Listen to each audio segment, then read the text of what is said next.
وہ عبد الرحمن بن ابی الزناد کو ضعیف قرار دیا ہے۔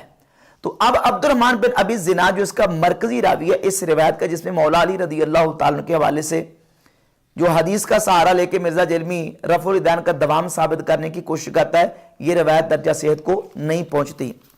اور جب ہم سیدنا مولا علی رضی اللہ تعالیٰ کا اپنا عمل دیکھتے ہیں صحیح سند کے ساتھ، جس کا ایک ایک راوی بالکل ثقہ اور بالکل صحیح راوی ہے، امام دارقطنی کی سنن دارقطنی ہے، اور اس میں بھی امام دارقطنی رحمہ اللہ نے اس روایت کو ذکر کیا۔ السلام علیکم ورحمۃ اللہ وبرکاتہ۔ یہ مفتی صاحب نے مرزا صاحب کو نیچا کرنے کے لیے حدیث کے ساتھ نہ صرف علمی خیانت کی ہے بلکہ ضعیف احادیث کا سہارا لے کر نبی پاک صلی اللہ علیہ وسلم اور مولا علی علیہ السلام اور دیگر جلیل القدر صحابہ اور تابعین پہ ترک رفع الیدین کا جھوٹ باندھا ہے۔ یہ سب میں آگے چل کر ثابت کرتی ہوں، بٹ اس سے پہلے میرا مفتی صاحب سے ایک سوال ہے۔ انہوں نے ساری زندگی ایڑی چوٹی کا زور لگا کے گھنٹوں کے لائیو مناظرے کر کے ترک رفع الیدین ثابت کرنے کی کوشش کی ہے۔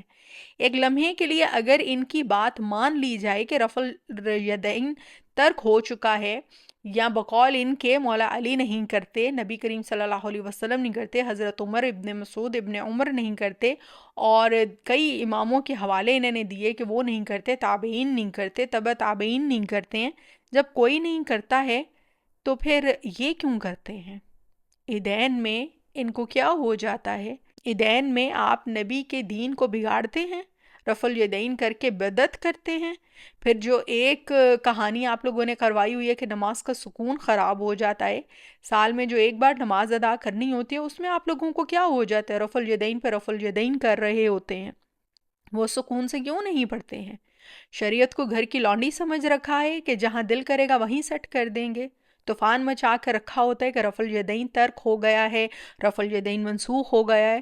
تو پھر مجھے جواب دیں کہ عیدین پہ آپ کو کیا ہو جاتا ہے، اس وقت کیوں کر رہے ہوتے ہیں؟ اس کا جواب دینا ہے، اور ٹائم آپ کو پتہ ہے نا کب تک ہے؟ قیامت تک ہے۔ آپ کے متر کا ڈائلاگ ساتھ ساتھ بولوں گی تاکہ آپ کو ان کی یاد تازہ رہے۔ چلیں اب آگے بڑھتے ہیں۔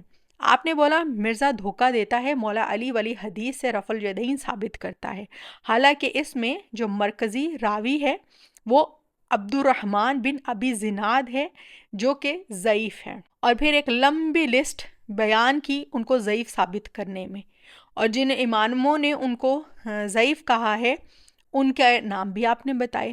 مفتی صاحب تحقیق تو مکمل کر لیتے، آپ نے ان کے نام تو بتا دیے جنہوں نے ان کو ضعیف کہا ہے۔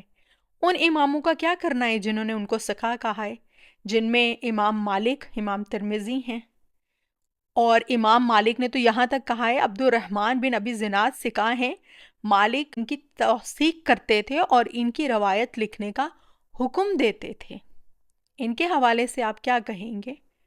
اور پھر عبد الرحمن بن ابی زناد جو مرکزی راوی ہیں حدیث کے، ان کو ضعیف ثابت کرنے کی پرزور کوشش میں آپ یہ بھول گئے کسی امام نے ابن ابی زناد کو جب اس سے سلمان بن داؤد الہاشمی روایت کریں تو ضعیف قرار نہیں دیا، بلکہ متعدد ائمہ نے اس کی حدیث کی تصحیح کی ہے، لہٰذا اس سے سلمان کی تمام روایات کو صحیح و حسن تسلیم کیا جائے گا۔ جمہور کے نزدیک یہ ثقہ اور صدوق ہیں۔ حافظ ذہبی کا آپ نے حوالہ دیا، ایک حوالہ میں دیتی ہوں۔ حافظ ذہبی نے کہا ہے کہ اس کی حدیث حسن کی قسم سے ہے، وہ حسن الحدیث ہے، اور بعض اسے حجت سمجھتے ہیں۔ اسکرین پہ آپ کو ساتھ ساتھ ریفرنسز شو ہو رہے ہیں جہاں سے میں بات کر رہی ہوں، جا کے تحقیق کر لیجئے گا۔ اور اس تمام جرح و تعدیل کے مقابلے میں امام ابن مدنی کا قول ہے کہ میں نے اس سے سلمان بن داؤد الہاشمی کی حدیث کو دیکھا ہے، یعنی جانچ پڑتال کی ہے، ان کی اس سے احادیث مقارب ہیں۔ عبدالحی لکھنوی صاحب نے مقارب الحدیث اور کو حسن الحدیث سے پہلے ذکر کیا ہے، یعنی یہ لفظ کلمات توثیق میں سے ہیں۔ امام ابن مدنی کی یہ تعدیل مفسر ہے، لہٰذا اسے تضعیف مبہم پر مقدم کیا جائے گا۔ یہ تو آپ جانتے ہی نا کہ تعدیل مفسر جرح مبہم پہ مقدم ہوگی۔ اس کے علاوہ یہ جو آپ نے تعارف عبد الرحمن بن ابی زناد کا کروایا ہے، اس کو ضعیف ثابت کرنے کے لیے اب ایک تعارف میں کرواتی ہوں جو ان کا اصل تعارف ہے۔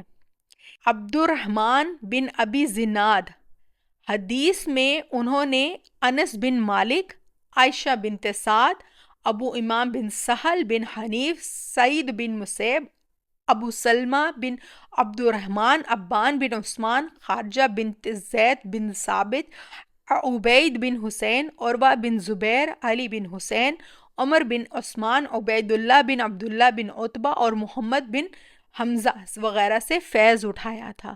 ان بزرگوں کے فیض نے ان کو حدیث کا بڑا جلیل القدر حافظ بنا دیا تھا۔ امام میں حدیث سفیان ثوری ان کو امیر المومنین فی الحدیث کہتے تھے۔ علامہ ابن سعد ثقہ اور کثیر الحدیث لکھتے تھے۔ یہ ان کا تعارف ہے جن کو آپ نے صرف ایک اپنا موقف ثابت کرنے کے لیے کہ مرزا نے جو ہے وہ مولا علی والی حدیث بیان کر دی ہے اور اس کو ضعیف ثابت کرنے کے لیے آپ نے جن مرکزی راوی کو ضعیف ثابت کرنے کی کوشش کی ہے ان کا دوسرے رخ کا تعارف یہ ہے۔ اس کے حوالے سے آپ کیا کہیں گے؟ ان سب کا جواب دینا ہے، ٹائم پتہ ہی نا آپ کو قیامت تک ہے۔ اگر تو آپ نے یہ سب جان کے چھپایا اپنا موقف ثابت کرنے کے لیے تو آپ نے علمی خیانت کی ہے، اور اگر آپ کو معلوم ہی نہیں تھا تو مفتی کی ڈگری فارغ۔ دلیل سے بات کرنے والے عالم دین انجینئر محمد علی مرزا صاحب کو چیلنج کرنا پھر آپ کو شعبہ نہیں دیتا۔ چلیں آگے بڑھتے ہیں۔ جس حدیث کے مقابلے میں آپ حضرت علی کا اثر پیش کر رہے ہیں کہ جس میں آپ کہہ رہے ہیں سیدنا علی نماز میں پہلی تکبیر کے ساتھ رفع الیدین کرتے تھے اور پھر نہیں کرتے تھے، اس روایت سے استدلال کرنا دو وجہ سے مردود ہے۔ پہلے نمبر پہ تو اس پر خاص طور پہ جرح مفسر ہے، اس کے بعد جو ہے وہ اس اثر میں رکوع کی صراحت نہیں، یعنی یہ عام ہے اور رفع الیدین والی حدیثیں خاص و صریح ہیں۔ یہ تو آپ کو معلوم ہی ہوگا کہ خاص عام پر مقدم ہوتا ہے۔ یہ روایت جو آپ نے خود بیان کیا کہ امام دارقطنی بھی لے کر آئے ہیں اپنی کتاب میں، حضرت علی سے مروی اس روایت کے متعلق جب امام دارقطنی سے پوچھا گیا جس میں جناب علی فرماتے ہیں کہ نبی اکرم صلی اللہ علیہ وسلم نماز کے شروع میں رفع الیدین کرتے تھے اور پھر نہیں کرتے تھے، تو اس کے جواب نے امام دارقطنی نے فرمایا یہ روایت ابو بکر نحشلی اور محمد بن ابان دونوں عاصم بن کلیب سے نقل کرتے ہیں، اور ابو بکر نحشلی سے سن کر آگے نقل کرنے والوں نے اختلاف کیا ہے۔ عبد الرحمن بن سلمان نے ابو بکر نحشلی سے روایت کیا ہے، اور ابو بکر نے عثمان بن کلیب سے، اور عاصم نے اپنے والد کلیب سے، اور کلیب نے حضرت علی سے، اور جناب علی نے نبی کریم صلی اللہ علیہ وسلم سے۔ امام دارقطنی فرماتے ہیں کہ اس حدیث کو مرفوع یعنی نبی کریم کا عمل بتانے والوں کو وہم ہوا ہے، یعنی انہیں غلطی لگی ہے، کیونکہ ثقہ راویوں کی ایک جماعت نے یہ روایت موقوفاً روایت کی ہے، یعنی حضرت علی کا عمل بتایا ہے۔ اسے عبداللہ رحمان بن مہدی، موسیٰ بن داؤد، احمد بن یونس موقوفاً روایت کیا، اور اس کی اصل صورت بھی یہی ہے۔ تو اسے اس کتاب سے مرفوع بنا کے پیش کرنا کھلا دھوکہ اور فریب ہے۔ یہ اصل میں موقوف تھی، یعنی جناب علی کا عمل ہے جو بیان کیا گیا ہے، جیسے اصطلاح محدثین میں اثر کہتے ہیں، اور یہ موقوفاً بھی صحیح اور ثابت نہیں ہے۔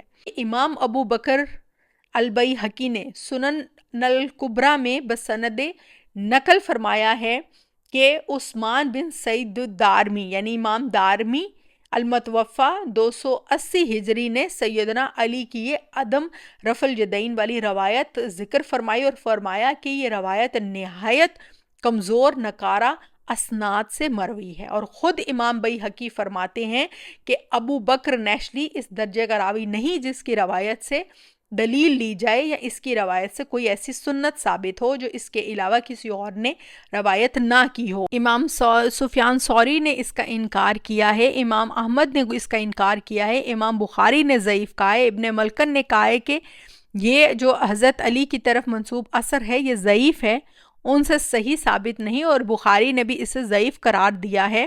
امام شافعی نے کہا کہ یہ علی سے ثابت نہیں، لہٰذا یہ اثر ضعیف ہے۔ کسی قابل اعتماد محدث نے اس اثر کو صحیح نہیں کہا، لہٰذا راویوں کی توثیق نقل کرنا اس جرح مفسر کے مقابلے میں مردود ہے۔